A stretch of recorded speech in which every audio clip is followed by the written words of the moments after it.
Pada malam 23 November 2009, di sebuah asrama universitas di Beijing, Tiongkok, seorang mahasiswa berusia 23 tahun bernama Wang Yuan sedang bertukar pesan dengan pacarnya yang berusia 22 tahun, Li Ming. Percakapan mereka berjalan seperti biasa sampai sekitar pukul 10 malam, ketika Li Ming tiba-tiba berhenti membalas pesan. Merasa ada yang aneh, Wang Yuan langsung meneleponnya. Namun panggilannya tiba-tiba terputus. Ia mencoba menelepon lagi, tetapi yang terdengar hanya pemberitahuan bahwa nomor tersebut tidak dapat dihubungi. Keheningan mendadak itu membuat Wang Yuan gelisah. Ia bahkan menyalahkan dirinya sendiri dan berpikir mungkin tanpa sengaja telah mengatakan sesuatu yang membuat Li Ming marah.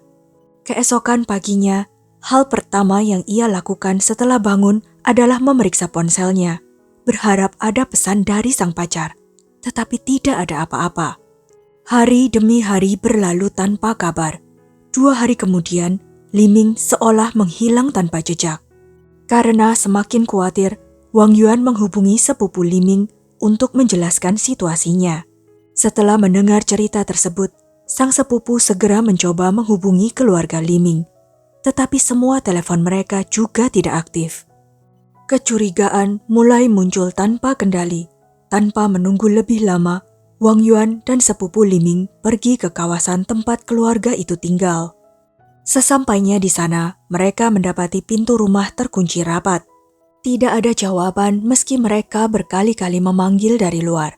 Saat mereka hampir menghubungi polisi, seorang tetangga mengatakan bahwa kakak laki-laki Li Ming, Li Mangjun, sebelumnya sempat bercerita bahwa ia baru mendapat bonus perusahaan sebesar 30.000 yuan dan mengajak seluruh keluarganya berlibur ke Shenzhen. Meskipun masih merasa janggal, mereka untuk sementara membatalkan niat menghubungi polisi. Namun ada sesuatu yang terus mengganggu pikiran mereka. Jika keluarga itu benar-benar sedang berlibur, mengapa seluruh ponsel mereka mati?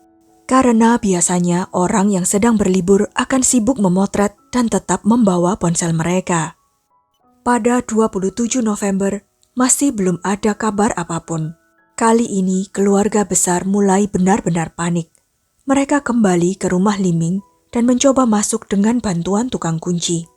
Namun tukang kunci pertama gagal membuka pintu.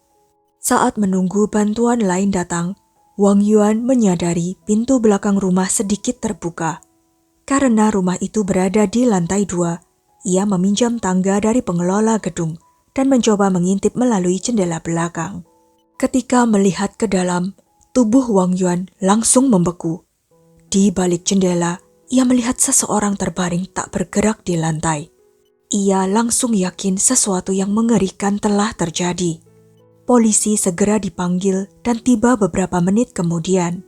Mereka mendobrak pintu menggunakan peralatan khusus. Begitu pintu terbuka, bau darah yang menyengat langsung memenuhi udara. Di ruang tamu, sesosok tubuh tergeletak tak bernyawa dengan wajah tertutup kain dan dikelilingi darah yang telah mengering. Namun mimpi buruk itu belum berakhir.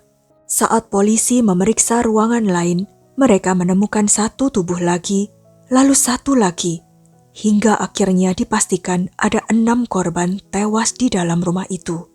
Korban terdiri dari kepala keluarga Li Hancha dan istrinya, putri mereka Li Ming, menantu perempuan keluarga, serta 2 cucu yang masih berusia 6 tahun dan 1 tahun.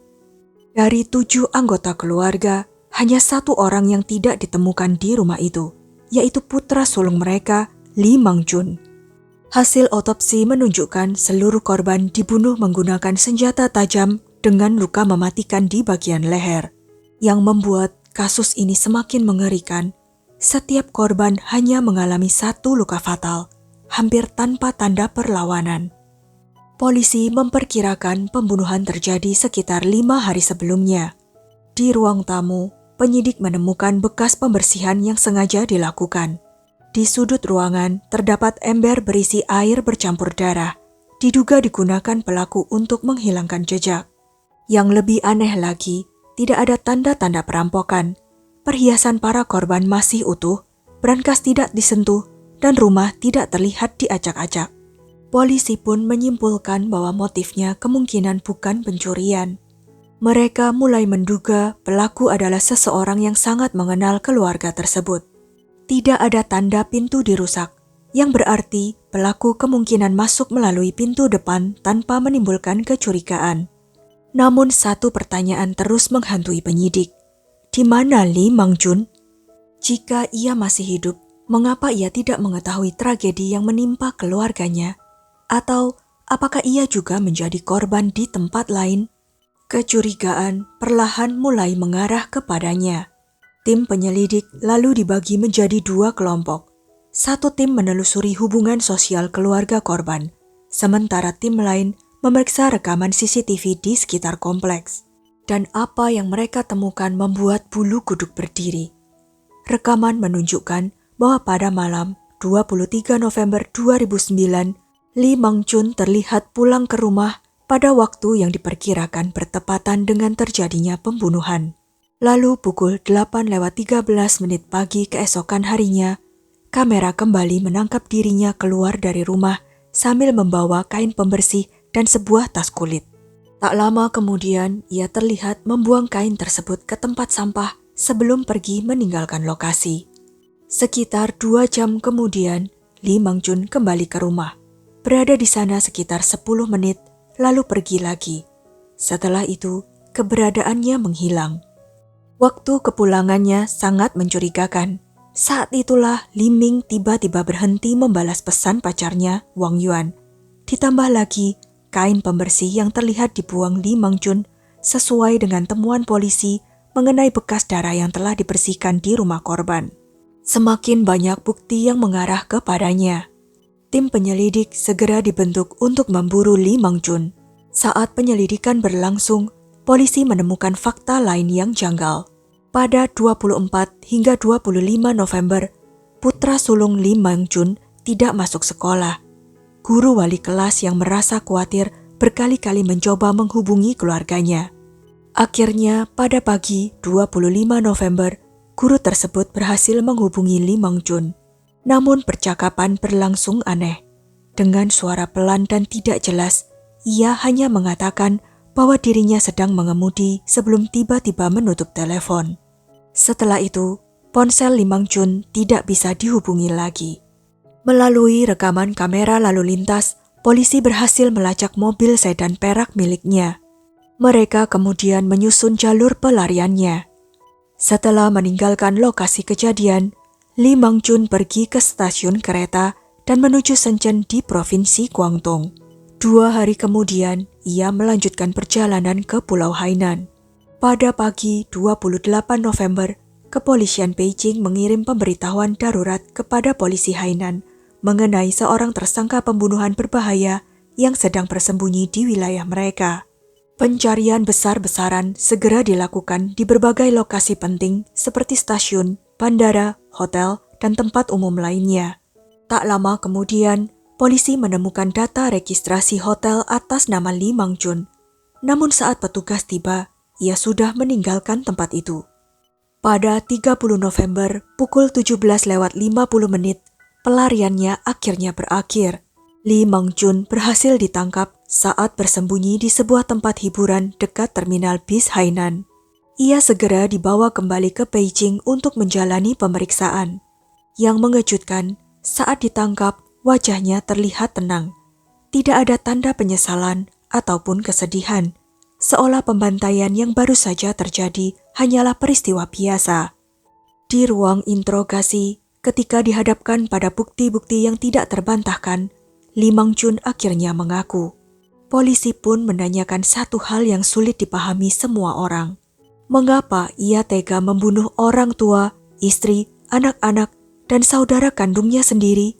Lee Mang-jun kemudian menceritakan kejadian pada malam 23 November 2009. Menurut pengakuannya, malam itu sekitar pukul 10, ia pulang dalam keadaan mabuk setelah minum bersama teman-temannya. Saat itu kedua orang tuanya dan kedua anaknya sudah tidur.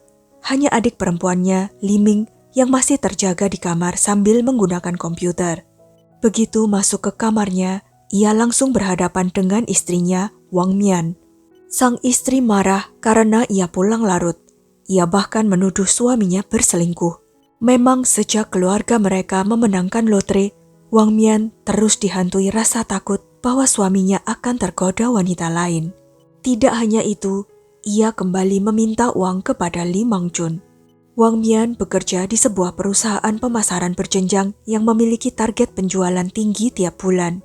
Jika target tidak tercapai, penghasilannya akan dipotong. Karena itu, ia sering memaksa suaminya membeli produk perusahaan agar angka penjualannya tetap terpenuhi. Malam itu, karena akhir bulan sudah dekat, Wang Mian kembali menuntut hal yang sama. Bagi Li Mangjun, semua itu terasa tidak adil. Ia merasa selama ini dirinya yang paling banyak menanggung beban keuangan keluarga. Bahkan berkali-kali membantu mempertahankan pekerjaan istrinya dengan menggunakan uang pribadinya. Namun kali ini ia menolak. Penolakan itu berubah menjadi pertengkaran hebat. Pertengkaran sebenarnya sudah biasa terjadi di keluarga itu, tetapi malam tersebut semuanya berubah. Dalam keadaan mabuk dan dipenuhi emosi, Li Mangjun mengambil pisau yang telah dimilikinya sejak tahun 2008. Pisau yang dulu ia katakan dibeli karena bentuknya menarik, ternyata menyimpan tujuan yang jauh lebih gelap. Dalam ledakan amarah, ia menusukkan pisau itu ke leher istrinya. Setelah membunuh istrinya, ia duduk di tepi tempat tidur sambil merokok selama beberapa menit. Tetapi bukannya berhenti, ia justru melanjutkan tindakan yang lebih mengerikan. Ia berjalan menuju kamar adiknya, Li Ming, lalu menyerangnya dengan satu tusukan mematikan. Setelah itu, ia mencuci darah di tangan dan wajahnya, lalu kembali duduk dalam keheningan. Suara-suara aneh rupanya membangunkan ayahnya. Karena khawatir, sang ayah datang untuk memeriksa keadaan putranya. Namun saat pintu terbuka, Li Mangjun langsung menyerangnya. Semua terjadi begitu cepat, hingga ayahnya bahkan tidak sempat meminta pertolongan. Setelah itu, ibunya yang merasa suaminya belum kembali ke kamar, keluar untuk mencari. Di bawah cahaya redup malam, ia melihat putranya duduk sendirian di sofa. Tetapi sesaat kemudian, Li Mangjun juga menyerang ibunya sendiri. Sementara tragedi berdarah itu terjadi, kedua anak kecilnya masih tertidur lelap tanpa mengetahui apa yang terjadi pada keluarga mereka. Setelah membunuh ibunya, Li Mangjun menangis selama hampir 2 jam. Namun kemudian muncul pemikiran yang mengerikan di benaknya.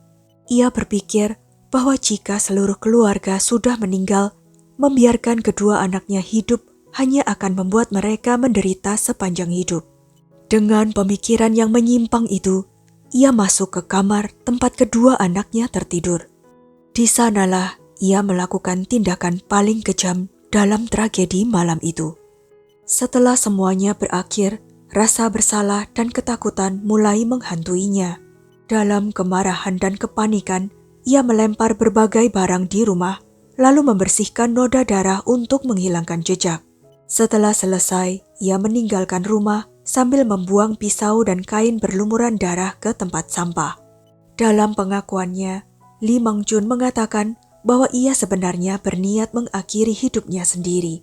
Namun sebelum itu, ia ingin mengunjungi tempat-tempat yang belum pernah ia datangi dan menikmati sisa hidupnya untuk terakhir kali.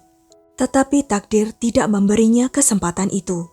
Hanya 4 hari setelah melarikan diri, Li Mangjun akhirnya berhasil ditangkap polisi. Kasus ini membuat banyak orang sulit memahaminya. Mungkin pembunuhan terhadap istrinya bisa dikaitkan dengan amarah sesaat dan pengaruh alkohol. Namun yang membuat publik merinding adalah tindakan berikutnya. Di antara setiap pembunuhan, Li Mangjun memiliki waktu untuk berhenti, berpikir, dan menyadari apa yang telah ia lakukan. Tetapi jeda itu tidak menghentikannya. Polisi kemudian melakukan pemeriksaan kejiwaan. Hasilnya menunjukkan bahwa Li Mangjun berada dalam kondisi sadar dan memahami sepenuhnya tindakannya. Saat penyelidikan semakin mendalam, terungkap fakta yang mengejutkan. Kebencian terhadap keluarganya ternyata telah tumbuh selama bertahun-tahun. Li Mangjun lahir pada 3 Desember 1980 di distrik Taxing, Beijing. Karena kedua orang tuanya bekerja jauh dari rumah, sejak kecil ia tinggal bersama kakek nenek dari pihak ibu. Saat kembali ke rumah pada usia 7 tahun, keluarganya telah memiliki anggota baru, yaitu adik perempuannya Li Ming. Hubungannya dengan kedua orang tuanya tidak pernah benar-benar dekat. Mereka percaya cara mendidik anak yang benar adalah melalui hukuman fisik dan omelan keras. Kesalahan kecil sering berujung pukulan dan kritik. Mereka juga kerap membandingkan Li Mangjun dengan anak-anak lain dan merendahkannya di depan banyak orang. Keadaan semakin memperburuk hubungannya dengan sang adik. Menurut pengakuannya, Li Ming sering melaporkan kesalahannya kepada orang tua mereka, yang kemudian membuatnya kembali menerima hukuman. Sedikit demi sedikit, kemarahan dan rasa sakit itu menumpuk. Saat berusia 16 tahun, ia memutuskan meninggalkan rumah dan mulai bekerja di Beijing. Untuk pertama kalinya dalam hidupnya, ia merasakan kebebasan, memperoleh penghasilan sendiri, dan menikmati hidup tanpa rasa takut. Bahkan bertahun-tahun kemudian, Li Mangjun menyebut masa itu sebagai periode paling bahagia dalam hidupnya. Setelah keadaan ekonominya membaik, ia pulang dan kembali membangun hubungan dengan keluarganya. Tidak lama kemudian, ia menikahi cinta pertamanya, Wang Mian. Bersama istrinya, mereka membangun usaha salon yang berkembang pesat hingga memiliki beberapa cabang. Kehidupan Li Mangjun tampak semakin membaik. Namun ketenangan itu tidak berlangsung lama.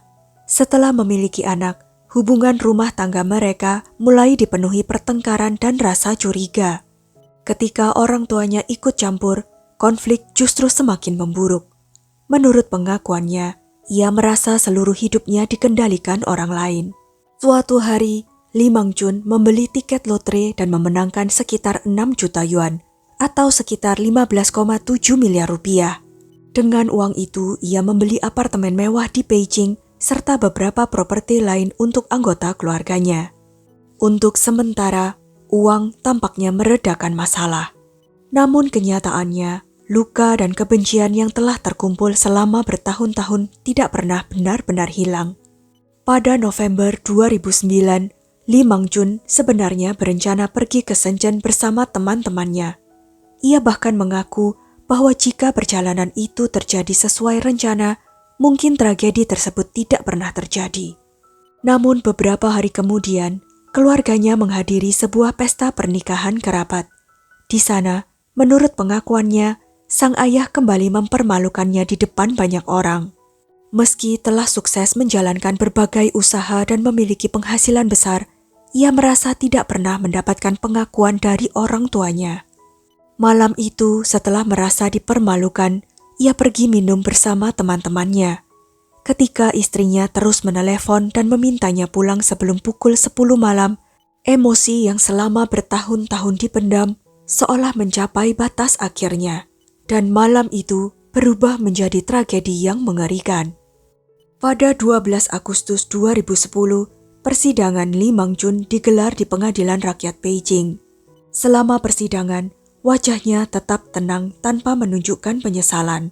Jaksa menyatakan bahwa tindakannya merupakan kejahatan yang sangat kejam dan bertentangan dengan nilai kemanusiaan maupun keluarga. Pengadilan akhirnya menjatuhkan hukuman mati kepada Li Mangjun atas pembunuhan berencana. Di persidangan, ia mengakui seluruh perbuatannya dan menyatakan menerima hukuman tersebut. Kasus ini memperlihatkan sebuah tragedi keluarga yang sangat menyakitkan. Luka masa kecil, hubungan keluarga yang buruk, dan kemarahan yang dipendam selama bertahun-tahun memang dapat meninggalkan dampak mendalam. Namun apapun alasannya, tidak ada yang dapat membenarkan tindakan Li Mangjun, terutama karena dua korban di antara mereka adalah anak-anak yang sama sekali tidak bersalah. Sekian kisah kali ini. Jangan lupa untuk klik like, share, subscribe, dan komen ya pendapat kalian. Sampai jumpa lagi di video-video selanjutnya.